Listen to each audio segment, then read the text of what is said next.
আপনারা তো অনেক ধরনের বিরিয়ানি তৈরি করে খেয়েছেন। আজকে বানিয়ে দেখাবো আলু পনির দিয়ে একটি দুর্দান্ত স্বাদের বিরিয়ানির রেসিপি।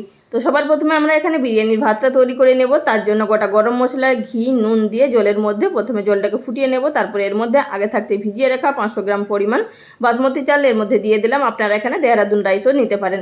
তো ভাতটাকে আমাদের রান্না করে নিতে হবে প্রায় 80 থেকে 90% মতো। ভাতটা আমাদের তৈরি হয়ে গেছে, ভাত থেকে ফেনটা ঝরিয়ে নেব। এবার ওপর দিকে একটি কড়াইয়ের মধ্যে দিয়ে দিলাম পরিমাণ মতো তেল। তার মধ্যে আলুগুলো দিয়ে প্রথমে লাল লাল করে ভেজে নিলাম। আলুগুলোকে একটি কুকারের মধ্যে তুলে নেব।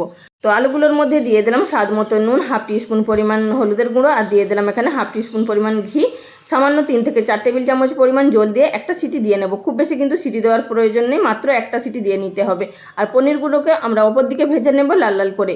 তো দেখতেই পাচ্ছেন এখানে পনিরগুলোকেও আমি ভেজে নিলাম। পনিরগুলো ভেজে তুলে নিলাম। পনির ভেজে নেওয়া তেলের মধ্যে দিয়ে দিলাম হাফ টিস্পুন পরিমাণ গোটা জিরে, আর দিলাম এখানে দুটো বড় সাইজের পেঁয়াজ কুচি। পেঁয়াজ কুচিটা হালকা একটু কালার হয়ে চেঞ্জ হয়ে যাওয়ার পর এর মধ্যে দিয়ে দিলাম 2 টেবিল চামচ পরিমাণ আদা রসুন বাটা। দিয়ে কষিয়ে নেওয়ার পর হাফ টিস্পুন পরিমাণ হলুদের গুঁড়ো দিয়ে দিলাম। দুটো মাঝারি সাইজের টমেটো কুচি দিয়ে দিলাম স্বাদ মতো নুন দিয়ে আবার এটিকে কষিয়ে নিলাম। তারপর এর মধ্যে দিয়ে দিলাম জিরে গুঁড়ো, লঙ্কা গুঁড়ো আর কাশ্মীরি লঙ্কার গুঁড়ো দিয়ে আবার এটিকে খুব ভালোভাবে কষিয়ে নিলাম। মশলা থেকে যখনই তেল ছাড়তে শুরু করবে সেই পর্যায়ে দিয়ে দিতে হবে আগে থাকতে সিদ্ধ করে রাখা আলুগুলো দিয়ে দেওয়ার পর আবারও এটিকে খুব ভালোভাবে কষিয়ে নিয়ে পরিমাণ মতো জল দিয়ে এর মধ্যে ঢাকা দিয়ে রেখে দিতে হবে। তারপরে দিয়ে দিলাম 2 টেবিল চামচ পরিমাণ ফেটিয়ে নেওয়া টক দই দিয়ে আবারও কষিয়ে নিয়ে ভেজে রাখা পনিরগুলো দিয়ে আবার নেড়েচেড়ে কষিয়ে নিয়ে তারপরে দিয়ে দিলাম 2 টিস্পুন পরিমাণ বিরিয়ানি মশলা দিয়ে আবারও মিশিয়ে নিয়ে নামিয়ে রেখে দিলাম। অপরদিকে একটি বাটির মধ্যে দিয়ে দিলাম দুধে ভেজানো কেশরের মধ্যে 1/4 টিস্পুন পরিমাণ কেশর ফুড কালার, আর দিয়ে দিলাম এর মধ্যে 2 ফোঁটা মতো মিঠা আতর দিয়ে একসাথে গুলে রেখে দিলাম।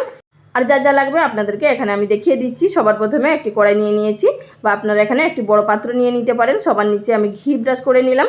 তারপর এর মধ্যে কিছুটা পরিমাণ ভাত দিয়ে তারপরে উপর থেকে দিয়ে দিলাম কিছুটা পরিমাণ দুধে গুলে রাখা কেশর।